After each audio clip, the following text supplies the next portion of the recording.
Delhi police ने सोमवार को दिल दहला देने वाले हत्याकांड का खुलासा किया। 18 मई यानी कि करीब 6 महीने पहले लिव इन पार्टनर आफताब ने अपनी 26 साल की प्रेमिका श्रद्धा की बेरहमी से हत्या कर दी। उसके शव को आरी से काट दिया, नया फ्रिज लेकर आया ताकि टुकड़े उसमें रख सके और बदबू दबाने के लिए अगरबत्ती जलाता रहा। 18 दिन तक रोज रात 2 बजे उठता और शव के टुकड़े जंगल में फेंक कर आता था। पुलिस ने आफताब को शनिवार को अरेस्ट किया और इसके बाद उसने श्रद्धा की हत्या की सनसनीखेज कहानी सबके सामने रखी। शव के लगभग 20 टुकड़े किए गए और उसके बाद आफताब ने इस पूरे हत्याकांड को अंजाम दिया। हत्याकांड को न सिर्फ अंजाम दिया बल्कि इसे बीते 6 महीने से लगातार वो छिपाता आ रहा था।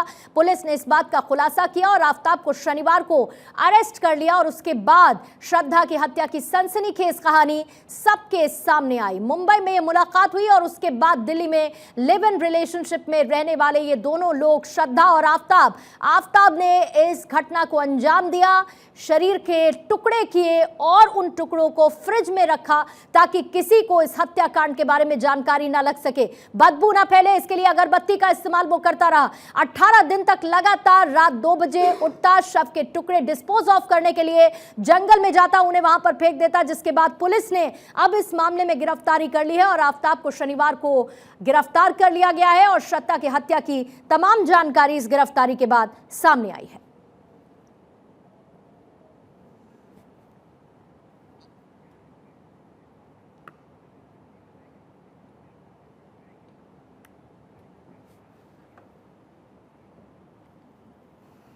तो कई बातों को लेकर दोनों के बीच विवाद होता। वो विवाद कितना ज्यादा बड़ा कि आफताब ने इस हत्याकांड को अंजाम दे दिया। जो जानकारी सामने आई है वो रूह कपा देने वाली जानकारी है।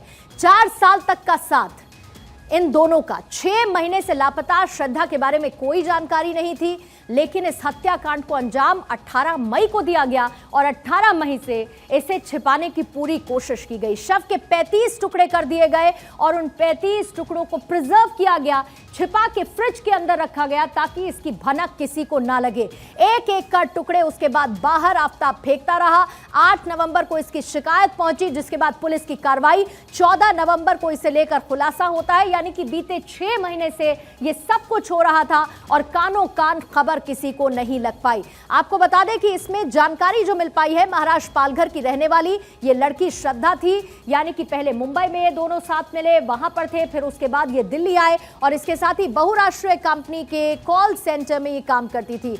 श्रद्धा जो है, श्रद्धा की मुलाकात आफताब से मुंबई में हुई, ऐसी खबरें हैं। दोनों की दोस्ती उसके बाद प्यार की तरफ बढ़ती हुई नजर आई। दोनों ने साथ लिव इन रिलेशनशिप में रहने का फैसला किया। ये एक साथ रहते थे और परिवार को पता चला तो जाहिर बात है कि उसे लेकर एक विरोध हुआ।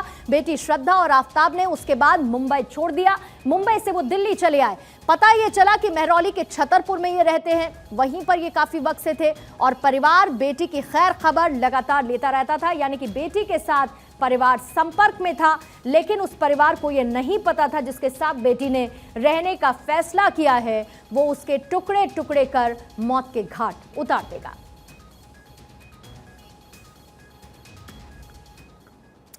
35 टुकड़े, अंदाजा लगाइए, उस लड़की के 35 टुकड़े कर दिए और उसके बाद उन 35 टुकड़ों को छिपाने की फेंक कर कोशिश की गई। सीधा हम इस वक्त उसी जंगल में चलेंगे जहां पर ये टुकड़े डिस्पोज ऑफ किए, यानी कि फेंकने की कोशिश आफताब के जरिए की गई। और गणेश इस वक्त हमारे साथ वहीं से जुड़े हुए हैं लाइव, जो इस वक्त स्क्रीन पर आपको नजर आ रहे हैं। गणेश, अगर इस पूरे प्यार के हत्याकांड में तब्दील होने की कहानी पर गौर फरमाया जाए तो ये विभत्स घटना है, ये दिल दहला देने वाली घटना है। वो 2 लोग जो आपस में प्यार करते थे, एक साथ रहने का फैसला किया, नौबत यहां तक आ गई कि आफताब ने श्रद्धा की हत्या कर दी और वो भी एक बार में नहीं, शरीर के 35 टुकड़े। देखिए, ये जब पूरा वाकया जब पता चलता है तो रूह अपने आप कांप गई कि अगर एक व्यक्ति जो प्रेम करता है और अपनी प्रेमिका को इसके मौत के घाट उतार देता है, उसके 35 से अधिक टुकड़े करता है, रिपीट करता हूँ कि 35 से अधिक टुकड़े करता है, और उसके लिए इस पूरे मामले को लेकर फ्रिज लेके आता है कि किसी भी तरीके से बदबू ना आए, और किस तरीके से पूरी घटना को अंजाम देता है। टुकड़े करता है जब, तो रात को पहुंचाता है, सुनसान इलाके जब हो जाता है रात को, क्योंकि जिस जगह पर ये है छतरपुर, रात को ये पूरा इलाका अगर यूँ देखा जाए जहाँ पर है पूरी तरीके से सुनसान रहता है। मेरे कैमरा सहयोगी कपिल सोलंकी आपको तस्वीरें दिखा रहे होंगे किस तरीके से घना जंगल है, और कोई भी व्यक्ति इस रात को इस जंगल में आने से एक बार डरेगा कि कैसे कोई इस जंगल में चले। लेकिन जो आफ्ताब था उसने अपनी प्रेमिका को मौत की घाट उतारने के बाद, कहा जा रहा है कि पन्नी के अंदर उसके टुकड़ों को इसी जंगल में लेकर आया करता था, और इन्हीं जंगल में वो फेंक कर चला जाता था जिससे किसी को भनक तक ना लगे। यानी वो अपना काम को अंजाम दे रहा है, और जो शव को उसके टुकड़े फेंक रहा है क्योंकि कोई यहाँ पर जो जंगली जानवर है वो खा जाए, किसी को भनक तक लगे, कानों कान। पूरी तरीके से उसने इंतज़ाम कर रखा था कि मैं अपना जो मौत की घाट अपने प्रेमिका को उतार चुका हूँ, अब मैं पुलिस की गिरफ्त में ना आ पाऊँ, बच भी जाऊँ, कुछ भी ना, अपने आप को पाक साफ रखने के लिए उसने हर एक इंतज़ाम कर रखा था। एक और बात बता दूं, कहा जा रहा है कि वो शेफ़ भी था, उसे पता था कि किस तरीके से क्या चीज़ करना होगा, किस तरीके से करना होगा, बदबू ना आए। फ्रिज लेकर आए बाकायदा। ये सोचिए कि शव को टुकड़े टुकड़े में करता है, उसके बाद वो फ्रिज लेकर आता है, और फ्रिज में उस शव को टुकड़ों को फ्रिज में रखता करीबन 18 दिनों तक, कहा जा रहा है कि फ्रिज में रखता है कि बदबू ना आए। पन्नी के अंदर रात को लेकर जाता है, पन्नी के अंदर उस सब को।